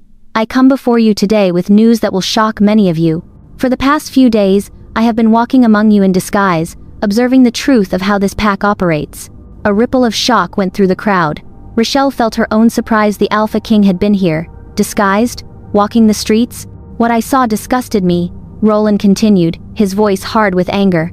"I saw corruption at every level, falsified tax records, Omegas forced into impossible debts, guards taking bribes and abusing their authority, a system designed not to serve pack members, but to exploit them." The crowd erupted in gasps and angry muttering. Some people looked genuinely shocked. Others, particularly some of the wealthier nobles, looked distinctly uncomfortable. The person responsible for this corruption was my own beta counselor, Vivian. Roland's alpha aura flared, making everyone in the square feel the weight of his rage. She has been arrested and will stand trial for her crimes. Every falsified debt will be reviewed. Every corrupt official will be held accountable. And every Omega who was exploited under this system will receive justice. Rachel's heart pounded. Could it be true? Could the nightmare of debt and exploitation actually be ending? "Furthermore," Roland said, his voice carrying across the silent square, "I am immediately implementing new laws. All Omega debts incurred under Vivian's administration will be suspended pending review. No Omega will be forced into servitude contracts. Pack burials will be free, as they should have been all along. And any official caught abusing their authority will face immediate removal and prosecution." The square exploded in sound cheers from some, angry protests from others, confused questions from everyone. Rachel stood frozen, barely able to process what she'd just heard. Her debt, suspended, pending review, could she actually be free of it? "There will be a full pack council meeting tonight," Roland continued, waiting for the noise to die down. "At which time I will present evidence of Vivian's crimes, and we will begin the process of rebuilding trust in pack governance. But know this." His eyes swept the crowd, and even from a distance, Rachel could feel the intensity of his gaze. "I will not tolerate corruption in my pack. I will not allow the strong to prey on the weak. Every wolf under my protection will be treated with the dignity and respect they deserve." He paused, then added in a voice that carried quiet but unmistakable command. "And there is one more matter I must address. Over the past few days, I witnessed extraordinary kindness from someone who had every reason to be bitter and cruel. An Omega who shared her last food with a stranger, who showed compassion when no one else would. I would like to speak with Rachel of the Western Edge. If she is present, please come forward. Rachel's blood turned to ice. He was talking about her, the Alpha King was talking about her. He'd been the beggar, Thomas. The starving vagrant she'd fed in the stables. That had been the Alpha King in disguise. Oh fates. Oh no. She'd shared her pathetic scraps of food with the most powerful wolf in the realm. Had spoken to him casually, complained about her life, touched his hand. Had treated him like an equal instead of the authority he was. What if he was angry about that? What if she'd somehow offended him without realizing it? Rachel? Roland's voice rang out again. Please, don't be afraid, I only wish to thank you. The crowd was looking around now, trying to identify who the Alpha King was talking about. Rachel felt hundreds of eyes scanning faces, searching. She could stay silent, could melt back into the crowd and disappear. No one knew she was here. But the Alpha King had asked for her by name. Refusing a direct request would be worse than whatever awaited her if she came forward. On trembling legs, Rachel stepped away from the wall. I'm here, she called out, her voice sounding small and frightened even to her own ears. The crowd parted as she moved forward, people stepping aside to let her pass. She kept her eyes down, her basket of laundry clutched against her chest like a shield. When she reached the base of the platform, she finally looked up. Roland was staring down at her, and the expression on his face made her breath catch. It wasn't anger, it wasn't displeasure. It was soft, almost tender, with something deeper beneath that she couldn't quite identify. Come up here, he said gently. Please. Guards helped her climb the steps, taking her basket so her hands were free. Rachel stood on the platform, acutely aware of every eye in the square focused on her. She'd never been the center of attention in her life, had spent years trying to be invisible. Now, she stood beside the Alpha King himself, exposed for everyone to see. This is the woman I spoke of, Roland said, addressing the crowd but his eyes never leaving Rachel's face. 3 nights ago, she found me collapsed against the stable wall. I was disguised as a beggar, starving and weak. She gave me water from her own flask. She shared her bread with me, bread that was her only payment for hours of backbreaking work. She offered me shelter and safety without expecting anything in return. The crowd murmured, some voices approving, others skeptical. What she didn't know, Roland continued, was that I had been watching her for hours before that. Watching her work until midnight for scraps of food. Watching her endure abuse from those who should have valued her service. Watching her walk home exhausted and injured, but still standing, still fighting to survive. Rachel felt her face burn. He'd seen all of that? Had witnessed her humiliation, her weakness? I saw strength in her that puts most warriors to shame, Roland said, and now his voice carried absolute conviction. Courage that deserves to be recognized and rewarded. Kindness that should be celebrated, not exploited. He turned to face her fully, and Rachel finally looked up to meet his eyes. They were blue steel, intense, with flecks of gold from his wolf rising close to the surface. And in them, she saw something that made her heart stutter. Recognition, possession, claim. Rachel of the Western Edge, Roland said formally. Your debt to the pack is hereby cancelled in full. You will never again be required to pay for your parents' burial or any other fabricated charge. Furthermore, I am establishing a fund to compensate all Omegas who were exploited under Vivian's corruption. You will receive reparations for the years of suffering you endured. Rachel's eyes filled with tears. My lord, thank you. Thank you so much. I'm not finished. Roland stepped closer, close enough that she could catch his scent, pine and snow, and something wild that called to her wolf. There's one more thing I need to say to you. He reached out and took her hand, his large fingers gentle as they wrapped around her work-roughened palm. The touch sent electricity through her, making her wolf surge forward with recognition. Mate, her wolf whispered. Mate, ours. Oh no. She'd known, hadn't she? Some part of her had recognized him even as Thomas, had felt drawn to him in a way that went beyond simple compassion for someone suffering. You're my mate, Roland said quietly, but his voice carried across the silent square. From the moment you offered me bread you couldn't afford to share, my wolf recognized you, and I would very much like the chance to court you properly. If you'll allow it. The square erupted in shocked gasps and excited chatter. The Alpha King had just declared an Omega servant as his mate. It was unheard of, unprecedented. Rachel stared up at him, unable to form words. This couldn't be real. Things like this didn't happen to Omegas like her. You don't have to answer now, Roland said gently, seeing her shock. I know this is overwhelming, but I want you to know whether you accept the mate bond or not, you are under my personal protection. You and your sibling, no one will ever hurt you again. Panya, Rachel whispered. My sibling. They're alone at the cabin. Then let's go get them, Roland said, and bring them somewhere safe. Somewhere you'll never have to work 3 jobs or go hungry again. He looked out at the crowd one more time. This meeting is adjourned. I will see the Pack Council tonight. Marcus, please ensure that word spreads to every corner of the territory the corruption ends today. Then, still holding Rechel's hand, Roland led her down from the platform. The crowd parted for them, and Rachel caught glimpses of faces as they passed, some approving, some envious, some openly hostile. She didn't care. Her world had just turned upside down, and she was still trying to process it all. The Alpha King was her mate. Thomas the Beggar had been Roland Greystone all along. Her debt was cancelled. She was free. And unless she was very much mistaken, her life was about to change in ways she couldn't even begin to imagine.